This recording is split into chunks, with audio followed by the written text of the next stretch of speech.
ఈ రోజు 31/8/2024 ఉదయం 6 గంటలకు మన ముఖ్యమంత్రి వర్యులు నారా చంద్రబాబు నాయుడు ఎంతో ప్రతిష్టాత్మకంగా నిర్వహించబడుతున్న ఎన్టీఆర్ పెన్షన్ భరోసా పంపిణీ కార్యక్రమాన్ని పండుగ వాతావరణంలో మన శ్రీకాకుళం నియోజకవర్గ ఎమ్మెల్యే గొండు శంకర్ రూరల్ మండలం కిష్టప్పపేట గ్రామంలో మరియు గూడెం గ్రామంలో పెన్షన్ పంపిణీ కార్యక్రమంలో పాల్గొన్నారు.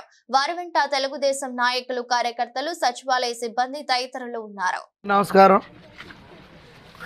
ఈరోజు రాష్ట్ర వ్యాప్తంగా పెన్షన్ పంపిణీ కార్యక్రమంలో భాగంగా గూడెం పంచాయతీ, శ్రీకాకుళం రూరల్ మండలం, శ్రీకాకుళం నియోజకవర్గంలో ఈరోజు పెన్షన్ పంపిణీ కార్యక్రమంలో పాల్గొనడం జరిగింది. అయితే ప్రతి ఒక్కరి పెన్షన్, ఎవరైతే పెన్షన్దారులు ఉన్నారో వాళ్ళ కళ్ళల్లో ఆనందం.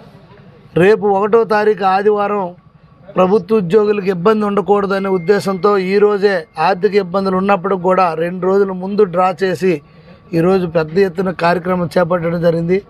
దీంతో ప్రజలకు కానీ అలాగే ప్రజలందరికీ ఒకటే నిర్ధారణ, ఇది ప్రజాప్రభుత్వం అని ముఖ్యమంత్రి గారు ఆనాడే బాధ్యతలు చేపట్టినాడే తెలపడం జరిగింది. అలాగే ఇది ఉద్యోగులు ఫ్రెండ్లీ ప్రభుత్వం, ప్రజాప్రభుత్వం అని నిరూపణ అయ్యింది.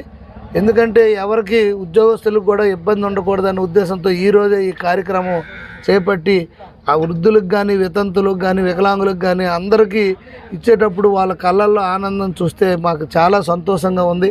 ఇటువంటి మంచి కార్యక్రమంలో పాల్గొన్నందుకు నాకు చాలా గర్వకారణంగా ఉందని తెలియజేసుకుంటూ, రానున్న రోజుల్లో కూడా మిగతా ఏవైతే గత ప్రభుత్వంలో ఒంటరి మహిళలకు కానీ అలాగే వితంతువులకు కానీ చాలా అన్యాయం జరిగింది, వాళ్ళందరికీ కూడా పెద్ద ఎత్తున మేము రేపు రాబోయే రోజుల్లో మళ్ళీ ఇప్పించి వాళ్ళని ఆదుకుంటామని ఈ సందర్భం తెలియజేసుకుంటాం.